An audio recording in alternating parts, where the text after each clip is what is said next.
Alassane Ouattara, un cruel dictateur pathologique. Pour le guérir, un seul remède, la prison. 4 jeunes Ivoiriens jetés en prison pour avoir affiché le drapeau russe au meeting du PPACI le 25 février dernier. La passivité et la mollesse du peuple ivoirien en sont la principale cause. Le saviez-vous?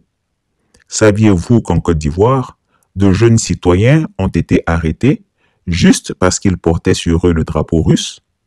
Nous ne sommes pas en Ukraine, nous sommes bien en Côte d'Ivoire.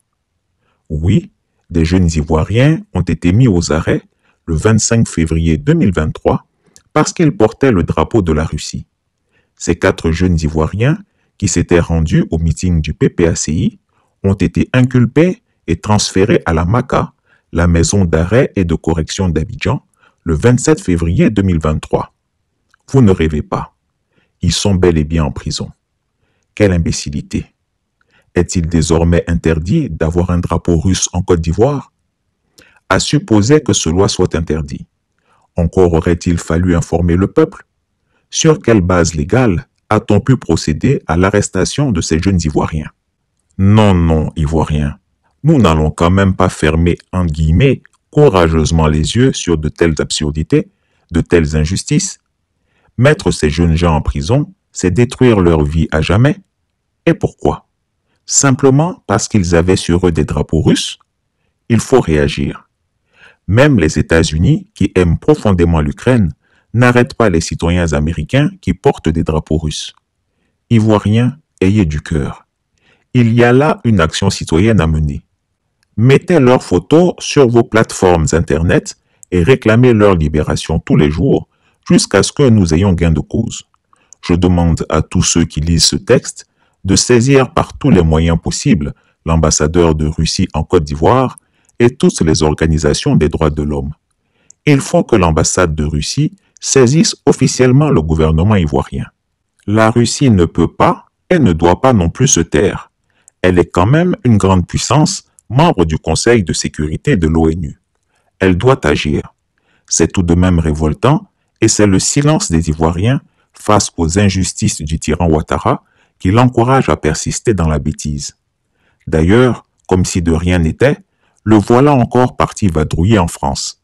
Souvenez-vous qu'au mois de novembre 2022, Chris Yapi vous avait révélé qu'Alassane Gaspard Dieudonné Ouattara alias le Chameau était astreint à un séjour mensuel en France par ses médecins parisiens pour des soins. Les Chamoutons avaient alors crié haro sur le baudet et m'avaient menacé d'une fatwa. Alors, faisons ensemble le décompte. Le vieux Grigou a séjourné en France au mois de novembre, janvier et maintenant mars. Malgré sa volonté de faire mentir Chris Yapi, il n'a cependant pas échappé à la fréquence que j'avais indiquée. Bien que son pavillon d'Assigny soit équipé d'un matériel sanitaire de pointe, il est toutefois obligé de se rendre régulièrement à Paris pour se faire booster. Cette fois, il devrait faire un long séjour et ne devrait être de retour que le 24 mars, à moins que lisant ce poste, il ne soit tenté de raccourcir son séjour français. Toujours est-il que les hiboux de Chris Yapi sont à ses trousses et ne le lâcheront point. Comme je le disais, ce despote se croit dans un royaume et face à des citoyens avachis. Moi, Chris Yapi, je dis qu'il faut mettre Alassane Ouattara en prison pour le guérir de sa maladie, de cette propension à mettre tout le monde en prison pour rien. C'est parce que ce vieux Grigou n'a jamais goûté à la prison qu'il agit ainsi. Je prie Dieu qu'un jour, il aille goûter à cette prison de la Maca, où Laurent Gbagbo a déjà séjourné, et il comprendra tout le mal qu'il a fait à la Côte d'Ivoire. Voyez-vous, il y a toute une série de personnes qui ont été et qui sont avec moi depuis au moins un quart de siècle. Il y a un d'entre eux qui est votre grand frère. Il est jeune comme vous. Ahmed Bakayoko. Oui. Mon fils Ahmed Bakayoko. I'm back.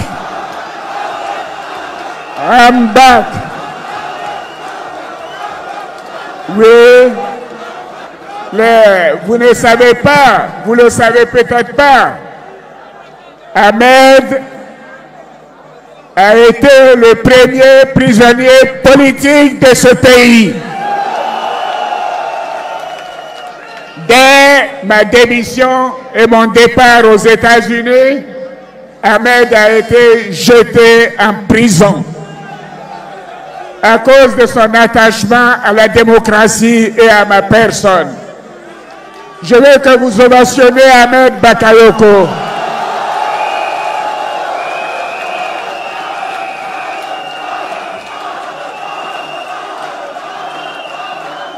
Et d'autres ont suivi. D'autres ont suivi Ahmed. Ali Koulibaly a été également en prison. Gilbert Kafana Kone a été également mis en prison. Amadou Soumaoro, et ainsi de suite. Je veux Kandia Kamara, ma petite sœur bien-aimée, qui a été toujours constante à mes côtés. Cissé Bakongo.